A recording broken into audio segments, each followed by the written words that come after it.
tatizo, nyuma ya tatizo kuna nguvu ya tatizo, kuna nguvu iliyoko nyuma ya tatizo ambayo inasababisha ile tatizo likawepo. Lakini sisi tunaona lile tatizo, lakini nyuma ya tatizo kuna nguvu nyingine. Haijalishi ni nguvu ya Mungu ama ni nguvu ya adui, lakini kuna nguvu nyuma ya tatizo. Sasa basi, malaika wa Bwana anapomtokea Gideon, anamwambia kwamba wewe ni shujaa, lakini kulingana na matatizo, jinsi amekaa kwenye matatizo, yeye haoni kwamba yeye ni shujaa. Anaona kushindwa, anaona Wamidiani, anaona kwamba haiwezekani.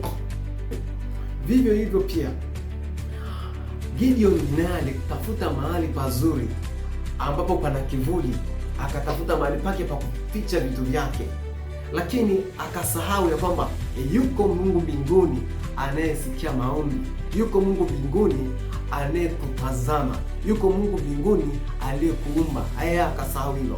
Lakini ninachotaka kukuambia, Mungu yuko, anatutetea, anatupigania.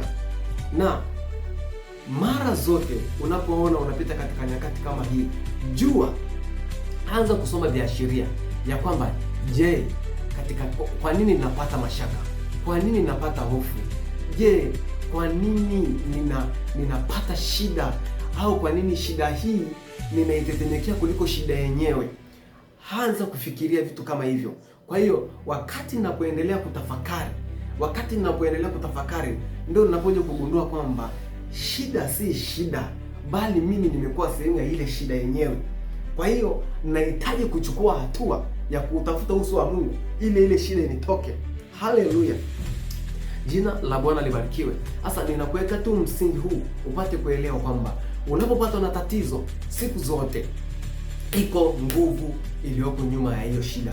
Sasa haijalishi kwamba ni jambo zuri ama ni jambo baya. Unaweza ukapatwa na jambo zuri, kwa mfano labda umepata mtoto, jua hiyo ni Mungu amekupa uzao.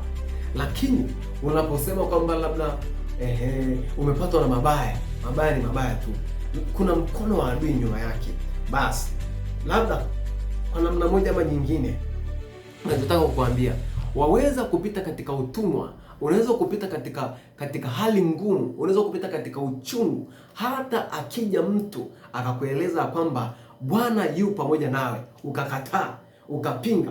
Kwa sababu gani? Ile hali ya uchungu, ile hali mbaya imeenda na wewe, umekaa nayo, umeishi nayo mpaka imefika mahali imekuwa kama vile ni jambo lako, imekuwa kama vile ni ugonjwa wangu huu, imekuwa tu sisi tumezaliwa hivi. Lakini ninakwambia katika Yesu Kristo liko tumaini.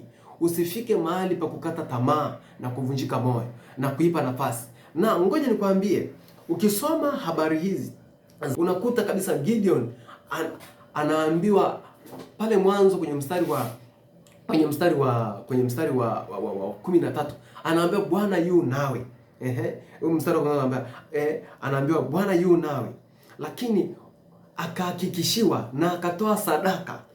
Lakini bado kulingana na shida iliyokuwa imemkabili kwa muda mrefu, bado fikra zake zinamwambia atakuwa si Mungu huyu, na mpaka anamwekea Mungu masharti. Ninaweka hii ngozi Bwana ikiwa na unyevu, alafu nchi nzima ikawa haina unyevu, basi nitaamini ya kwamba utawatoa Waisraeli katika mikono wa Midian, utawakomboa. Haya, Mungu anafanya hivyo. Ngozi yote inapata umande, alafu nchi yote inabaki kuwa kavu. Bado tena anaamka kesho, anamwambia Mungu, mara hii tu hasira yako isiwe juu yangu, ninakuomba hii ngozi iwe kavu na hii nchi nzima iwe na umande. Mungu anafanya vile. Unaelewa? Maana yake ukiangalia anapompa masharti haya, anamwambia niamini ya kwamba ni wewe umenituma. Ukiangalia na ukasoma kwa undani na Mungu akawa pamoja nawe, unagundua kwamba alikuwa na mashaka mengi. Kwa hiyo inabidi Mungu afanye kitu ili kuondoa yale mashaka moyoni mwake. Mungu anapoondoa mashaka moyoni mwake, ndipo sasa anafanya njia pasipo na njia. Kwa hiyo Mungu ili akufanikishe ana process zake, ana njia zake za kukufanikisha. Ushanielewa? Kwa hiyo pale basi Mungu akafanya kama vile alivyokuwa anaomba. Mungu, naomba unifanyie hivi, niamini ya kwamba wewe utatoa, niamini ya kwamba utatoa. Vivyo hivyo na wewe unaweza kuwa na mashaka. Je, ni Mungu kweli?